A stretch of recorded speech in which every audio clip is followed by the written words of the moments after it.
Yo, what export settings do you use, bro? Let's head to Photoshop and take a look. Okay, fam, so here we are inside of Adobe Photoshop, and I've got my design ready for export. So I'm gonna hit Control-Alt-Shift-W to bring up the Export As dialog. On the left-hand side, you can see the file size of our image. It's 14.2 megabytes, which for Instagram is huge. We need to get this down to about a megabyte if possible. So there's a couple settings on the left-hand side here that we're gonna change, like the image format, image size, and the resampling, to hopefully reduce this down enough that it bypasses most of Instagram's compression and gives us a better result than if they would have had to do it.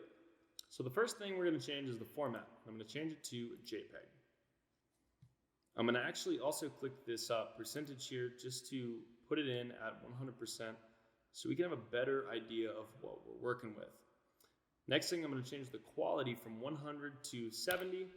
And as I make these changes, watch the file size drop here.